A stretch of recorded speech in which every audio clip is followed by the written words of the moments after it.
This is lesson 6.2, inventory costing. This is found on page 176 of your book. I know I keep repeating this, but this again is a definite section that you need to read before you watch this video.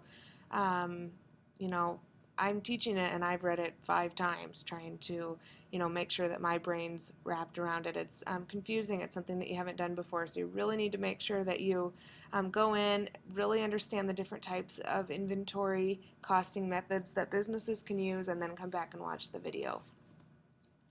The first type of inventory costing method that we are going to look at is called first in, first out inventory costing method. If you look at first in, first out, FIFO, we call that FIFO.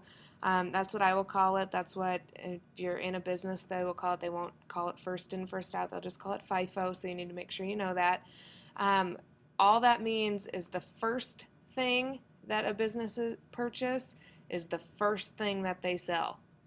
And whatever they purchase next is the next thing they sell. So think about that. If you're in a food business and you purchase apples, the very first apples you purchase for your business are going to be the first ones that you put out on the shelf to sell. Okay? If you did it the opposite way and the first things that you brought in were the last things that went out, you'd have a lot of bad fruit there with you and you wouldn't be making any money. So this is one type of way to have your inventory where the first thing that comes in is the first thing that you sell out. So this chart here will kind of show you what that will look like. So you'll assign units from the most recent purchased. Okay, so your most recent purchase will be from your November purchase, okay, because you had one in January, June, and November. Your most recent purchase was 500, okay? You'll assign units from the next most recent purchase, which would be your June, okay? That'd be 200, okay? Then multiply the ending inventory units by unit price, okay? You will have to go over and look at what that unit price is. It was $125 in November, it was $120 in June, and it was $1 in January. That was what we paid for the unit price of those 500 units. So that we will take 125 times 500 to get 625, 120 times 200 to get 240, and then we will total those ending inventory columns. So we have 700 units at $865 would be our total cost for those 700 units.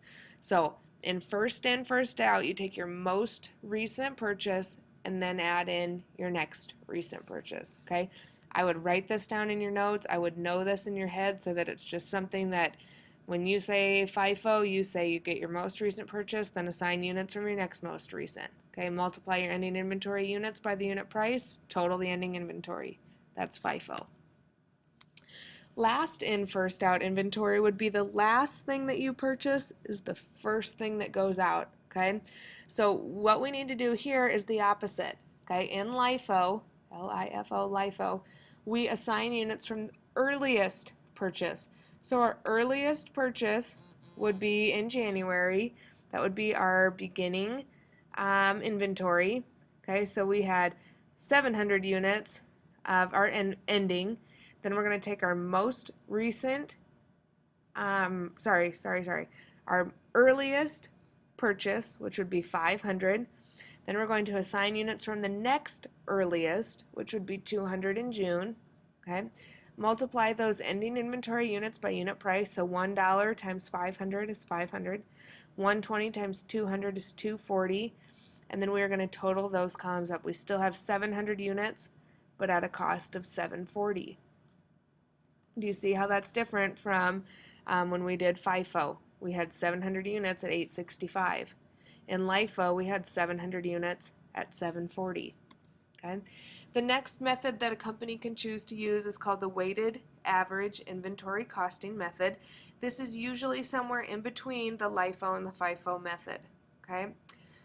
What we do is we take our total of our beginning inventory and purchases, okay, which would be 1725, so our beginning inventory plus our purchases.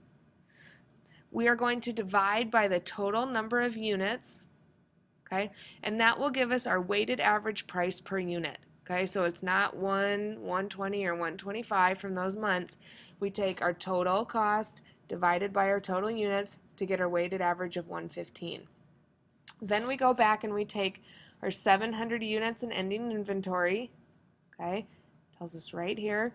We'll multiply that by our weighted average price per unit, okay, at 115, and we'll get our cost of ending inventory at 805. So we have ranged from the FIFO method of 865, the LIFO method of 740, and the weighted average of 805. Okay, costing inventory during periods of increasing prices. So when prices are increasing, in January they were $1, in June they were $1.20, in November they're $1.25. When prices are increasing, okay, this tells you what happens. Okay, your ending inventory valuation will be the highest using FIFO, the lowest using LIFO, and weighted average always falls between LIFO and FIFO. Okay, the cost of merchandise sold will be lowest using FIFO, highest using LIFO. Reported net income will be highest using FIFO, lowest using LIFO. So your business will choose one of these, FIFO, LIFO, or weighted average, okay, and they'll use that for many years. Okay, they won't just use FIFO this month, LIFO next year, then we'll go to weighted average the year after that. Okay, they'll choose one and that's what they will use. So they will decide what's most important. Do we want to have a high ending inventory valuation?